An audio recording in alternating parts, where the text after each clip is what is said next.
पूछा कि आपके रोने का कारण क्या है? तो गाय ने रोते हुए परीक्षित जी से कहा कि हे राजन परीक्षित, मेरे रोने का कारण ये है कि कलयुग जब आएगा तो कलयुग में अधर्म ज्यादा होंगे, पाप ज्यादा होंगे, इसलिए मैं मनुष्यों का हर भार सहन कर सकती हूँ लेकिन मैं पाप का भार सहन नहीं कर सकती हूँ, इसलिए मैं यहाँ से भागते हुए जा रही हूँ। मुझे इस धरा पर रहना नहीं है, मैं भाग रही हूँ, मुझे जीना नहीं है। जो परीक्षित जी ने गाय के ये रुधन महाराज सुना और गाय के जब करुण वचन सुने तो परीक्षित जी को कलयुग पर बड़ा क्रोध आया। परीक्षित जी ने तलवार निकाली और तलवार निकाल करके जैसे ही कलयुग को मारना चाहा तो उसी समय महाराज कलयुग जो था वो परीक्षित जी के चरणों में गिर पड़ा, क्योंकि कलयुग जानता था कि परीक्षित जी अपने वचन से पीछे नहीं हटते हैं। कलयुग ने महाराज देखा कि परीक्षित जी अब मुझे मार ही डालेंगे तो परीक्षित जी के चरणों में गिर पड़ा कलयुग और महाराज कलयुग क्षमा मांगने लगा। परीक्षित जी ने कलयुग से कहा कि हे कलयुग, ये बता तू क्या जानता है कि धरती वीरों से खाली हो गई है? अगर पार्थ चले गए तो तू अपनी मनमर्जी करेगा, लेकिन ये मत भूल कि पार्थों का अंश अभी भी जिंदा है। हम तुझे छोड़ेंगे नहीं, तुझे हम मार देंगे। तू पृथ्वी के ऊपर अत्याचार करेगा, गायों पर अत्याचार करेगा और तू जब आएगा तो तेरे आने पर अधर्म बढ़ेगा, धर्म को कोई मानने वाला नहीं होगा, इसलिए हम तुझे मार देंगे, जिंदा नहीं छोड़ेंगे। और परीक्षित ने बात कही है, सुन क्या तेरे निंदक की जीव खेच बात ही नहीं कहने दूंगा, तेरे दुश्मन चंडालों का नाम ही नहीं लेने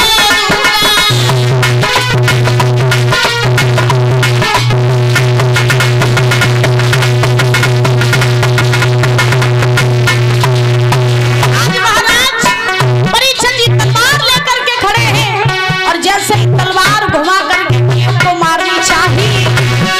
जब चाहा वीर परीक्षित ने मार तलवार घुमा करके तो ही कलयुग आगे बढ़कर बोलायो शीश झुका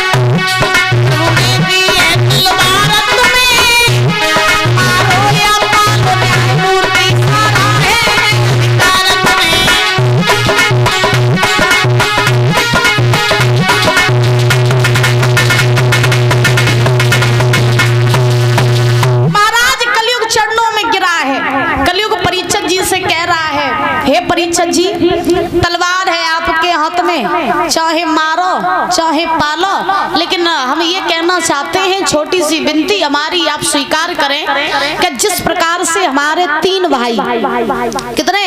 तीन भाई, कौन कौन? सतयुग, त्रेता, द्वापर, जिस प्रकार से हमारे तीन भाई इस धरा पर रह करके गए हैं उसी प्रकार से मैं भी इस धरा पर रहना चाहता हूँ। तो कृपया मुझे आप जीने का अधिकार दें और आप ना मुझे रहने के लिए कहीं स्थान दे दो। आप जहाँ जहाँ मुझे रहने को स्थान दोगे वहीं वहीं मैं वास कर लूंगा, वहीं मैं रह लूंगा।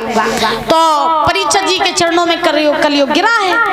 अच्छा, कहते हैं ना कि आपका दुश्मन जब तक आपके सामने छाती तान के खड़ा है, झुक नहीं रहा है, तो उसे मार दो तो कोई दिक्कत नहीं है। और अगर आपके सामने आपका दुश्मन झुक जाए, आपसे क्षमा मांगने लगे, तो महाराज उसे क्षमा कर दो, कोई दिक्कत नहीं है।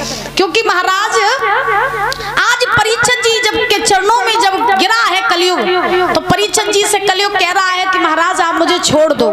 जैसे मेरे तीन भाई यहाँ रह करके गए हैं वैसे मैं भी इस धरा पर रहना चाहता हूँ। तो जब ये बात कही तो उसी समय परीक्षित जी ने कलयुग से कहा, ठीक है, हम तुझे जहाँ जहाँ रहने के लिए जगह देंगे, तुझे वहीं वहीं रहना पड़ेगा। तो कलयुग ने कहा, ठीक है महाराज, हम रह लेंगे, आप मुझे जगह बताइए। तो परीक्षित जी ने कलयुग को रहने के लिए 4 जगह दी। कितनी? 4।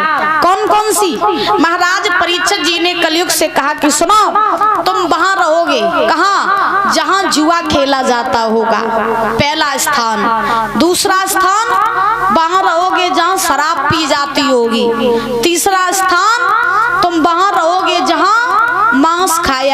होगा।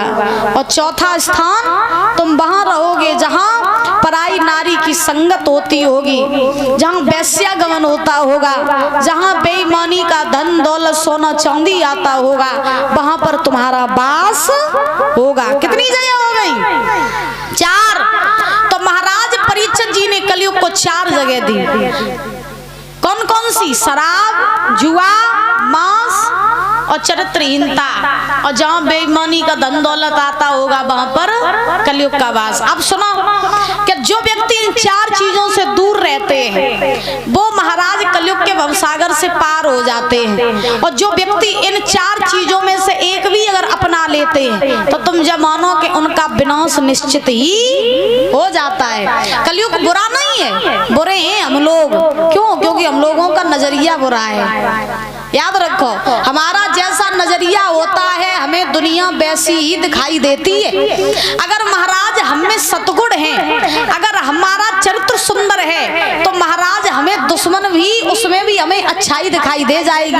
और अगर हमें बुराई है तो महाराज हम भगवान में भी बुराई निकाल लेंगे। क्यों? क्योंकि हम पहले से ही बुरे हैं। यानी कहने का भाव कि व्यक्ति जैसा होता है उसे दुनिया भी वैसी ही दिखाई देती है।